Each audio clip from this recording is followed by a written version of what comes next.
Alors, bien entendu, vous qui êtes derrière votre écran, vous pouvez légitimement vous poser la question. Qu'est-ce qu'un général prussien du début du 19e siècle peut m'apprendre sur les enjeux de mon temps? Qu'est-ce qu'il dirait sur les drones? Qu'est-ce qu'il a dit sur les missiles de croisière? Dans Vom Kriege, après tout, il n'y a pas trace de cyberdéfense, c'est certain. Posée de cette manière, anachronique, eh bien la question occulte un point fondamental. La valeur de Clausewitz, ce n'est pas sa réflexion sur les procédés techniques ou tactiques dans la guerre. C'est, tout au contraire, l'éclairage éternellement jeune qu'il nous offre sur l'équilibre au cœur des principes qui gouvernent la guerre en tant qu'acte politique. Prenons un exemple concret. La campagne d'Afghanistan en 2001 jusqu'en 2014. Clausewitz nous offre 3 outils pour la relire. George Bush, en 2001, déclare lors d'un discours à West Point, je le cite, que la meilleure façon de gagner la guerre, c'est de la redéfinir selon nos propres termes.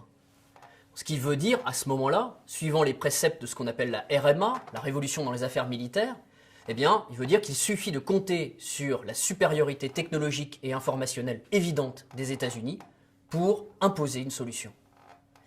Et ceci est proclamé à la veille de l'opération Enduring Freedom, et c'est une première erreur majeure. Dire qu'un acteur peut redéfinir la guerre selon ses propres termes, eh bien ça n'a aucun sens, car cette guerre, elle est gouvernée par l'action réciproque, principe clausewitzien. La guerre, c'est la collision, et c'est toujours la collision, de 2 forces vives. Ce n'est pas l'action d'une force vive sur une masse morte, c'est la collision de 2 forces vives qui va produire de la friction. Et que vous le vouliez ou non, vous allez entrer en contact avec votre adversaire. Et cette proximité fusionnelle va vous changer et le changer. Et au total, nous dit Clausewitz, chaque adversaire fait la loi de l'autre. La domination technique, ce n'est aucunement un gage de victoire.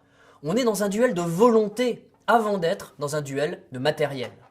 Deuxième point d'illustration sur cette campagne d'Afghanistan, la criminalisation de l'ennemi. C'est l'exemple de Guantanamo.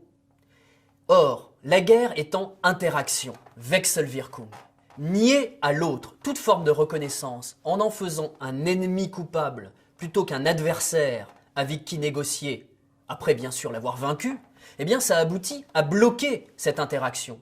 Et cette erreur enclenche, ou du moins favorise, ce que Clausewitz a nommé l'ascension aux extrêmes. La guerre, bloquée dans son processus interactionnel, devient totale, ou tend à devenir totale. Et finalement, l'espoir d'une solution politique s'éloigne d'autant.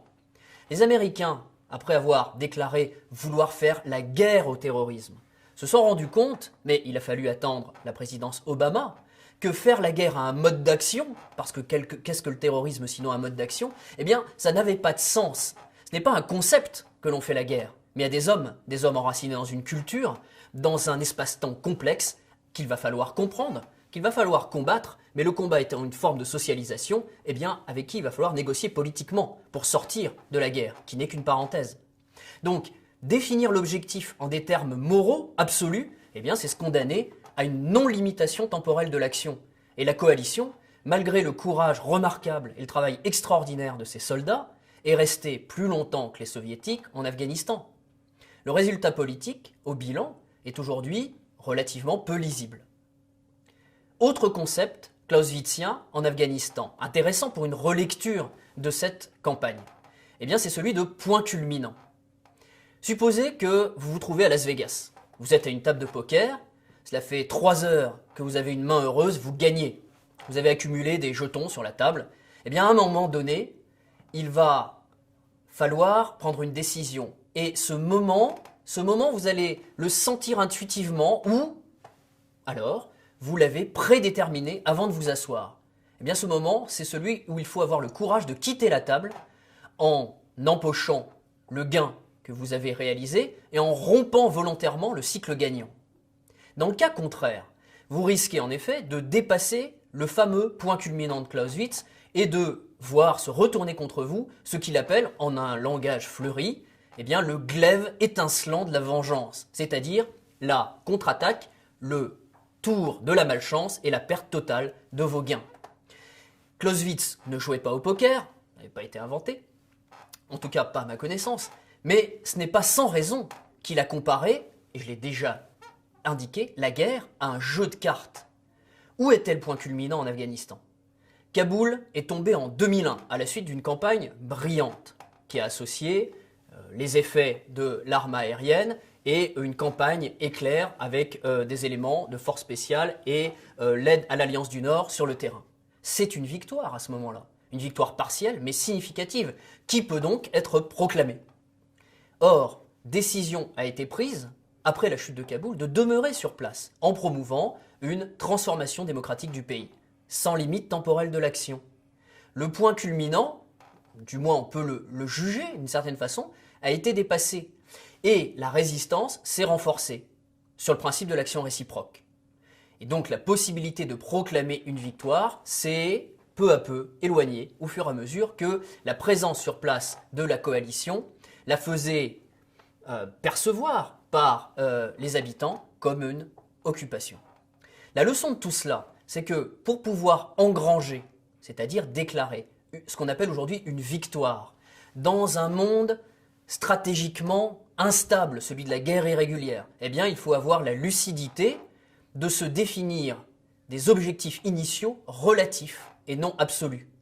D'autant plus que cette modélisation, dans la définition des objectifs, une modélisation qui est une modération, eh bien elle permet de renouer un cycle de dialogue politique par la suite avec l'adversaire.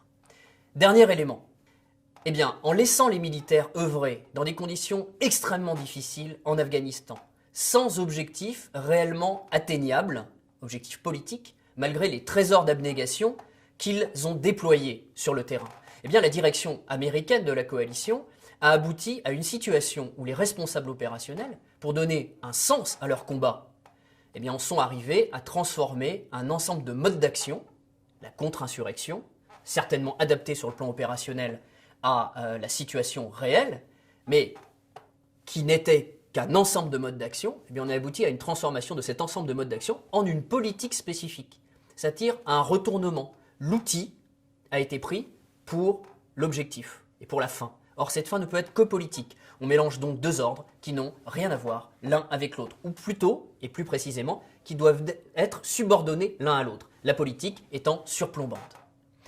Clausewitz ne dit jamais que le militaire doit être laissé dans son coin avec un objectif défini une fois pour toutes, ou pire, sans objectif politique clair. Donc le rebouclage entre les fins et les moyens doit être permanent entre la direction politique et la traduction militaire sur le terrain, qui cherche des résultats opérationnels fidèles à l'objectif politique qui a été décidé. Et dans le cas contraire, eh bien le jeu n'en vaut plus la chandelle. La proportion est rompue entre les moyens et le but. Pour prendre conscience de ce retournement, largement imputable aux politiques, ce qui s'est passé en Afghanistan, je vous conseille de lire un livre qui s'intitule War from the Ground Up d'Emile Simpson, qui retrace, en s'appuyant sur Clausewitz, ce retournement et cette histoire assez tragique de la campagne d'Afghanistan sur le plan politique. Point culminant. Action réciproque, ascension aux extrêmes. Voilà donc des catégories d'interprétation propres à Clausewitz qui s'appliquent à toute dialectique conflictuelle finalement, y compris en dehors de la sphère militaire. De la table de poker à la négociation commerciale, en passant par la stratégie d'entreprise, la stratégie nucléaire ou la stratégie spatiale. Bon, bien entendu, il ne faut pas confondre les critères. La guerre, en tant qu'opposition sanglante, garde sa spécificité. Et les militaires, ils gardent leur rôle non substituable de conseiller du décideur pour les affaires opérationnelles à finalité politique. Eh bien, il reste que Clausewitz est bien transposable à un grand nombre de pans de l'activité humaine, dès lors que celle-ci est définie par ce principe fondamental qui est l'interaction. Et cela confère à sa pensée une utilité manifeste. En conclusion de ce très rapide, trop rapide balayage, très synthétique de cette question de savoir si la stratégie est un art ou une science, eh bien on voit finalement que de Sun Tzu à Clausewitz et au-delà de la philosophie de la guerre du Prussien, eh bien finalement on arrive à une définition de la guerre qui révèle la nature profonde et ambivalente de la stratégie. Cette stratégie se découvre comme l'articulation du politique et du militaire qui permet d'équilibrer les fins et les moyens. La stratégie est donc à la fois une pratique, c'est un art, et une spéculation théorique, c'est une science.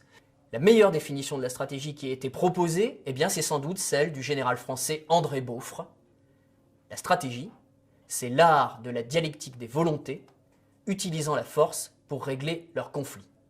Politique, souveraineté, force, volonté, sécurité, voilà les éléments qu'interrogent et qu'interrogeront éternellement les stratèges et les stratégistes dans l'espoir d'éclairer cette dialectique.